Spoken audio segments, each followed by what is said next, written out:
وانجعل غيد غشاديسي روحي ونفتيدي وقلبي وقودين يا غيب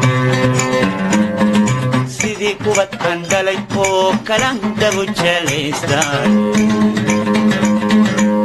وقد تحتالي ينمع دفوان كولاي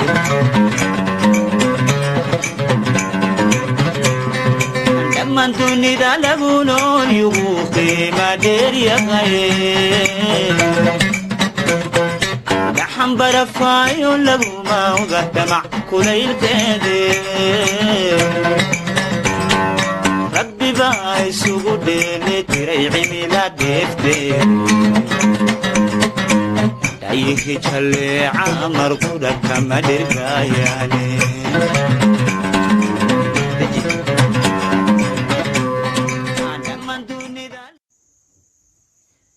بسم الله الحمد لله والصلاة والسلام على رسول الله وأما بعد السلام عليكم ورحمة الله وبركاته دمان ولا لهيغا شرفت إيا قيمها إيغا مدن إيغا داودا جنال كان عن يوتيوب كلها هاي شكر موسى تالنتي جنال مركلة إيو وولاشين شكر دقن أو إذن له وحان إذن وضع برنامج عصب انت أنا برنامج كأوكو دقلين أصحابتي إذا قيمها له ولا لهيغا قاليغا وحان دونيا إنان إذن حسوسيو mar walba channelku wuxuu u baahan yahay barbarstaag iyo in inta aan halkaas iskala soconaa ay noqoto in badan marka inteen hore aan isla joognay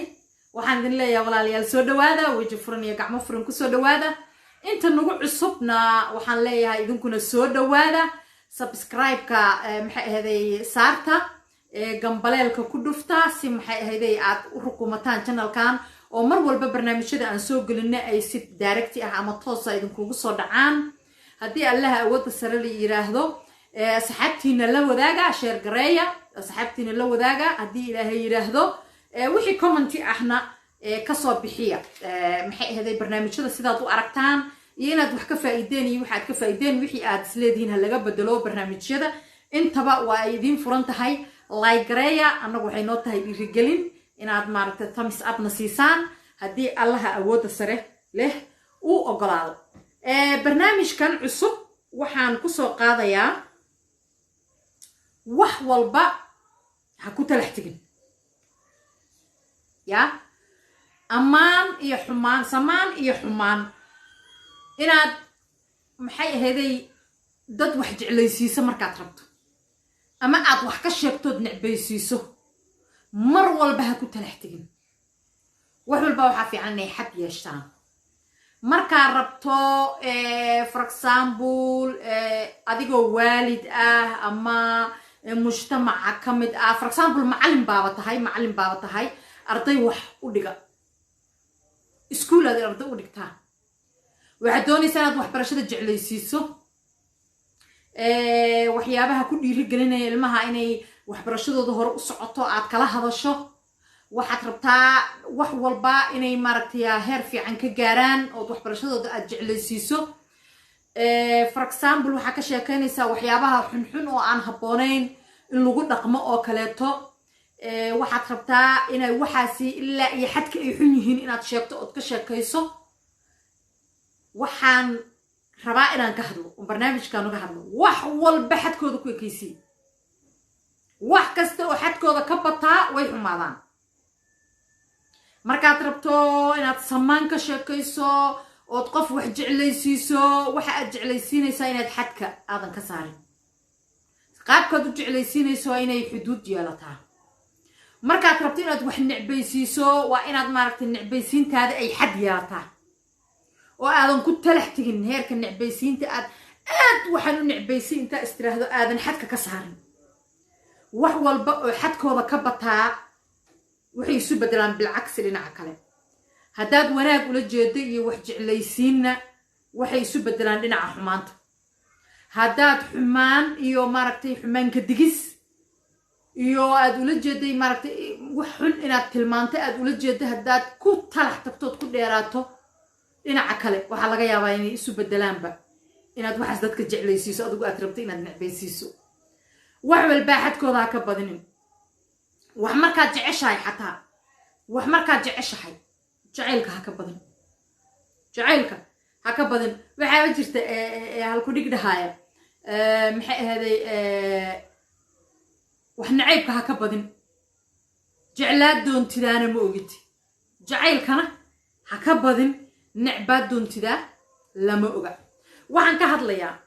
for example waxaa jira hadda aan wada ognahay oo caam ah dalkeena in dhibaatooyin fara badan ay ka taagnaayeen isi soo dhalay midba mid dhashay midba mid maaragtay ay shaatiga usii siibtay oo shaarar badan lasoo gashaday oo markii ugu horreysay dagaal caam ah uu dhacay oo maxay eeday dowlad looga soo horjeeday kadib ay dhacday ma rabaan inaan siyaasad galo ama aan qabiil galo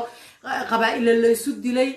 maxay eeday isi sii rogrogtay ilaa heer diin ay gaarto ya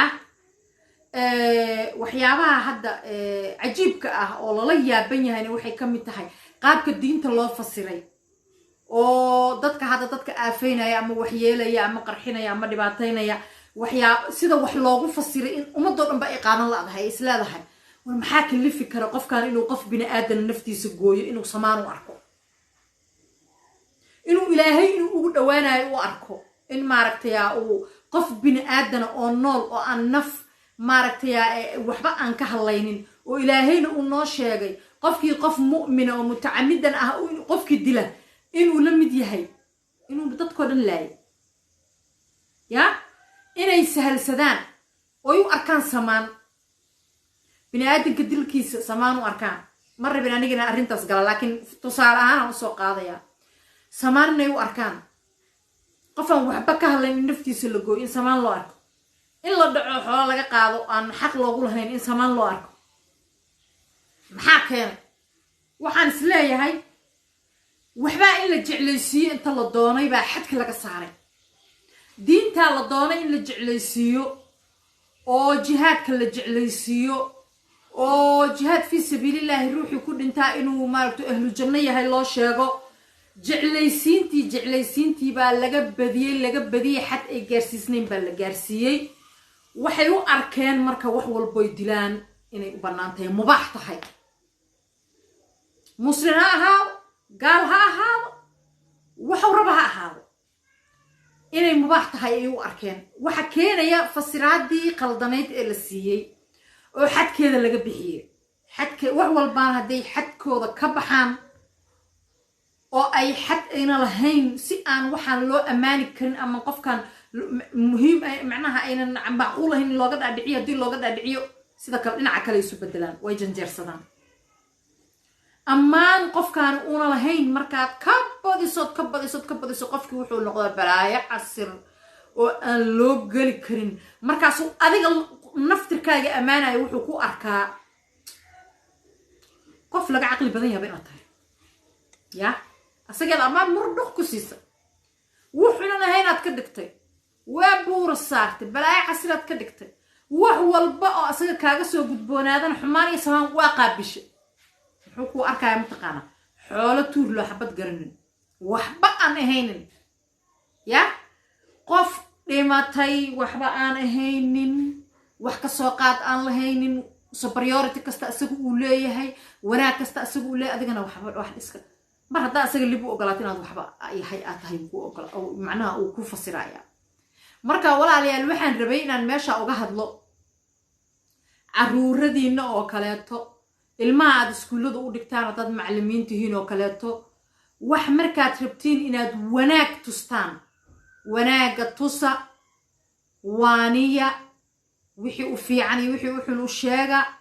laakiin xadkooda ha ka badinina xadka yaan la dhaafin wax walbo xadka dhaafaa dhanka kale ka soo wareegaan yaa idinkoo samaan la rabtiin oo samaan u sheegaysiin yayna xumaan isu bedelin wixii aad sheegayseen yaa cunuga dhinaca kale xumaanta u fasiranin samaan markaad sheegaysaan xumaan loo fahmin xadkeeda ku ekaysiin hadday maaragtay wixii xumaan karna u sheeg xumaanta markaad sheegaysaan xadkeeda ku ekaysiin yayna noqonin wax talax tegay oo xadka ka baxay oo maxay ahaday cunuga maskaxdiisu ay qaabili weyso oo si kale uu arko xumaantan xadka hadday ka baxda isaguna oo wax kale usii fasirtayena noqonin waxa aad xumaanta aad sheegayso u sababee waxaasi ku xun yihiin waxaas haddii la raaco waxaasi u tagaayaan marka dambana meesha xun ay ku aroorayaan adduunna waa khasaara aakhirana waa jahannama haddii samaantan aad raacdana sidan iyo sidan ay usan tahay samaantaas haddaad dhinaca samaanta aad ku raacdo oo saas aad u socoto waxa aad ku waaninayso waxsan ay yihiin haddaad sidaas u raacdo oo sideeda aad u raacdo oo aadan dariiqaas ka leexanin samaantaas halkaasay ku geynaysaa adduunna waxay ku geynaysaa nimco aakhirna jannatul firdaws ya diinta markaad barayso samaanteeda si macaan oo yar u fahmi karo u bar xadka intaad ka bixiso sida dadka qaar iyo qarda jeexin oo maaragtay wixii diintiba uu si kale u fasirin una xadka kala bixin ya markaa wax walbaa xadkooda yaan la dhaafsinin wax kastoo xadkooda dhaafaa nooc kalay noqdaan milixa cunada lagu darsado maxaa loogu darsadaa cunno macaanayn daa ka badiso muxuu isku bedela dhanaan yiryirada oo qaraarah oo qofba cuni karin oo sunba noqday ya duxda jirka biniaadamku waa u baahan yahay cholesteroolka fiican jirka biniaadamku waa u baahan yahay kan xunna uma baahna haddaad walaxaan karnaa intaad tiraada saliidda ku afgoyso maxay noqonaysaa inaad cudur u keento dadkii ya wax walba markay xadkooda dhaafaan waxay noqdaan dhinacii aad u waday dhinacaan ahayn dhinaca kale kasoo jeestaan hadday dhinacsan u socdeen xumaantay kasoo jeestaan hadday xumaan u socdeenna samaantay kasoo jeestaan marka waxaan iskula dardaarmaynaa waa arrimo ijtimaaci waa arrimo bulsho waa waano guud oo mujtamac oo dhan anfacaysa wax walbaa xadkoodaa ka bixinin samaan iyo xumaan xadkoodaa ka bixinin dhanaan iyo macaan xadkoodaa ka bixinin wanaag iyo maaragtay xumaan wax walba oo aad wajahayso adduunyada intaad ku nooshahay xadkoodaa ka bixinin qofka bini aadanka ah waxaaga aad siinayso maxaa lagu yiri waxaan dhihi lahaa qofka bini aadanka ah ee adiga aad la nooshahay ama kula nool ama ilmahaaga interestka aad siinayso waxaan ka wadaa macnaha sidaad u danaynayso mar walba ha xadiisnaata xadkay ka bixin xadka hadduu ka baxo qofku waa muraaruqaya wuxuu noqonayaa wax kale kusoo baxaya wixii adiga aad ka rabtay waxaan ahayn uu noqonayaa waxaan ahayn hadduu noqdana adigana kuma anfacaya isaguna isma anfacayo markaa saaxiibayaal walaalayaal waana guud buu ahaa barnaamijkani wax walba xad u yeel xadkooda ha ka bixinin wixii wax walba xadkooda ka baxa way hallaabaan hadalba ha ahaado xadkiisa hadduu dhaafo si kaloo xun ayuu u fasirmaa intaan barnaamijkan mid lamid ah asxaabay aan ku kulmi doonno waxaan idinkaga tegayaa nabaadiinada eebbaha ahaato korkiinna nabad iyo caano subscribe-ka iyo like-ga iyo share-ka inaad dadkan la wadaagtaan iyo comment wixii aad qabtaan waad nala soo wadaagi doontaan haddii rabbiga daa'inkaa yidhaahdo waxaan idinkaga tegayaa salaanta islaamka assalaamu calaykum waraxmatullaahi wabarakaatu